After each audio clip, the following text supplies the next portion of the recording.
Okay, y'all, we are back with part two of the modifications to my D150, and had a viewer who is interested, highly interested, in modifications that have been done to my truck, and they want to know if I would do a video. I said yes, and I would like to take this time to say thank you so much for all the likes, the shares, the subscribes. It is awesome. We're at 1,445, I think. It's crazy. It is really, really crazy. 1,445 people. It's crazy. Just crazy. So I thank you so much.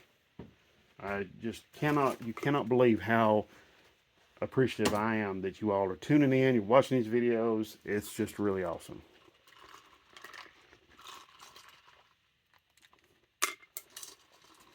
Get a little drink there. Okay, so we're going to talk about chassis, drivetrain, and suspension modifications. I've already talked a little bit about some of the chassis modifications. I think I'll start back here at the back, work my way front. So, here we go. Here is the most recent modification, and the one I'm pretty excited about, really. And it's this one right here. It is camera here. All right. This one, 8 3/4 Mopar rear axle. The housing, I made videos showing me getting the housing out of that, what's left of that 72 D100. And the center section is from Quick Performance of Ames, Iowa. Just got the regular drum brakes on it over there. You can see there's one of them, the driver's side. Just regular old, nothing crazy about it. It's got a sure grip in it, and it's 355 gears. So, which 355 gears is what this truck had when it was new. It was in a 9 1/4 though, but I like the 8 3/4 even better. So, and let's go around to the back and I'll show you the shocks. I'll also show you some of the body modifications too. So,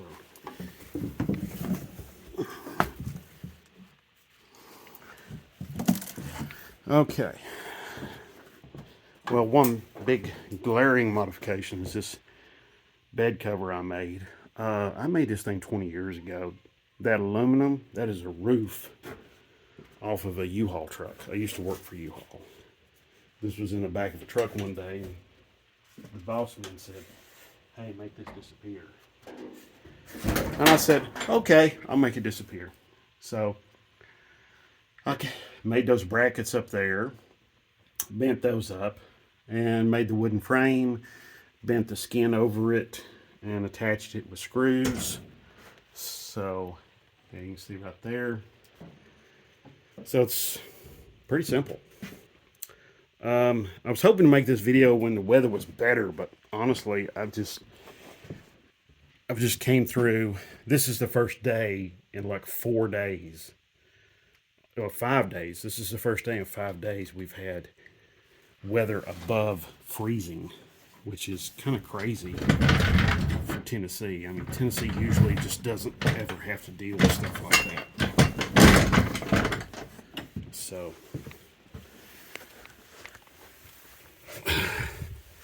and we had temperatures down in the single digits one night. So, okay, now, as you can see, got the regular style bumper there. I'll show you a little bit more about that later, but I got the trailer hitch and, you know, the receiver hitch.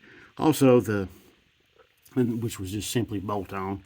I've also got the plug-in connector, 7-way RV, 7-blade RV connector. And there's also a 4-way there too. I've got air shocks on it, simple bolt-in stuff. Air lines come up there to the license plate. I don't know if you can see right there. They actually do help. They're nice. It's nice to have them. I'm glad to have them. So, probably will be. I will be doing. There's no probably. I will definitely be doing more modifications to this truck in the future. I got rid of the anti-lock back here because that was on the 9 1/4. The 9 1/4 was the it had the anti-lock ring, tooth ring in there, and it had the sensor in it. This does not have that, so I'm not that fortunate, but that's okay. All right. Used these different bumper brackets to attach this style bumper. It did have a step bumper. Wasn't real crazy about it, and I wanted this kind of regular non-step bumper, smooth bumper, I guess. But yeah, this is the regular non-step bumper, smooth bumper, you know, Ram Charger bumper, whatever you want to call it. So there you go. The exhaust, I'll show you a little bit more about the exhaust, how it comes down. It basically is pretty straightforward. It just comes down under the frame rails. See, right here, just adjacent to the transmission. It does that on both sides, pretty much evenly too. So it comes down and it comes back, goes back. There we go. Okay. So,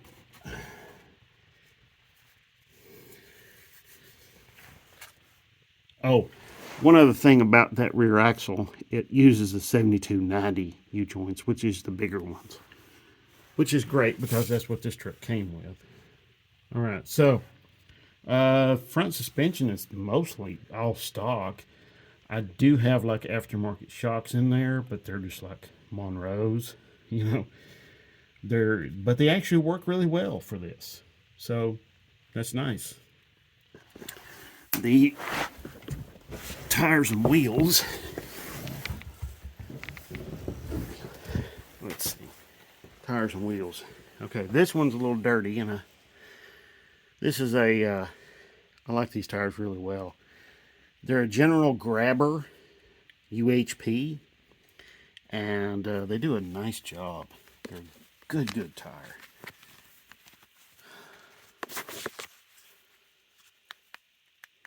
So, yeah, and that's Mickey. Those are real Mickey Thompson wheels right there. And if I look around here, I'll probably find the Mickey Thompson. Yeah, right there it is. See, the MT. Yeah, there we go. So yeah, these are real Mickey Thompson wheels, 16-inch, 255, 65, 16. So nothing crazy. I didn't want to get real crazy with the size there, but I've had these wheels on here for like a long time. Probably like 16 years, you know, something like that. Okay, back here, because the 8 3/4, 5 on 4.5, and the truck is originally 5 on 5.5, I had to use an adapter plate. So there we go. But it seems to be pretty stout. It seems to be pretty strong. So, all right, need to go around to the front and show you the modifications up front. Nothing real crazy up here either to the front suspension. So, let me just get down here. Okay. All right. Now, my control arm bushings, ball joints, tie rod ends, most all of that is all original. The sway bar, however, is not. And the strut rod bushings, of course, as you can see, they are not either. So what I did on those, on all of this, is this sway bar and the mounting brackets came from another Dodge truck. A buddy of mine had an 86, 87 model, and it had the sway bar on there, sway bar, sorry. And I bought the sway bar off of him. I used can't tell it now, but I used the red polyurethane bushings back there, which they need to be replaced. And I made this little bracket right here. I'm going to be using probably, and I will be replacing all of these soon. And this one too as well, sway bar mount bushing. I'll be replacing all of that stuff soon and going with polyurethane. So tighten that suspension up there, eliminate some more sway. If you haven't picked up on it by now, yes, handling is really important to me. So, but I'm not going to like throw in a rack, steering, rack and pinion steering in here or nothing like that. I still want to be able to use this like a truck. So, but I'm thinking, hey, if I can improve things a little bit, I'm going to. So, anyway, the strut rod bushings are polyurethane. I think they're from Just Suspension, so there you go. And that's pretty much it under here. Not anything really all that radical. It's a pretty straightforward kind of setup. I mean, pretty much anybody can duplicate everything I've done here. If you so choose, that is. Some people might be like, no way. But anyway, had viewers wanting to know more about it, so I thought I'd show everything off.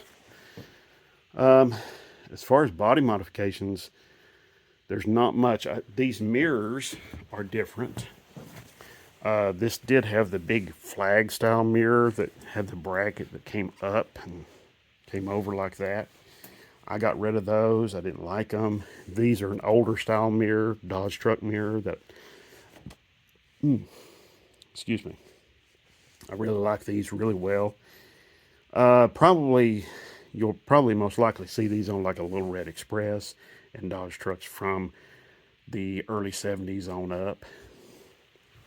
So, anyway, a lot of these modifications you can do yourself. Well, actually, all of these modifications you can do yourself on just about any Dodge truck from, like, say, 72 on up to 93. So, I mean, and it's completely up to you if you want to do that, But, like I said, had a viewer wanted to know more about this, so I thought I'd share it with him. I'll just go ahead and run over the drivetrain just real quick. Transmission, there's no modifications. The engine, 239 V6. I already told you about the modifications in that. 3.9 liter. It's the Magnum version, which came out in 92. Was the first year for that. Also the first year for the 318 Magnum. The transmission behind it, believe it or not, is an NV 4500. Swear to God is my witness. Okay, you want to come and look? I'll let you look. Okay, but it is a 5-speed NV 4500, and yes, it came factory behind that engine. The only time the transmission's been out is to replace the clutch, which has only happened one time, and that engine has never been apart except for the intake. And I did put valve cover gaskets on it once. So, that's what happens when you maintenance them. Change out that oil ever so often in the oil filter. So, I've been running synthetic oil in that thing for a long time, for probably about 15 years, maybe 16 years. The transmission the same way. I've always used synthetic oil in that. The rear axle that was in here, the 9 1/4, it made it to like 350,000, I think, or something like that. Maybe 320,000. But it finally gave up the ghost, and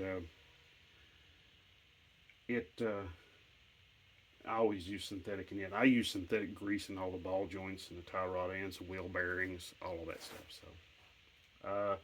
Brakes, they're pretty much all stock.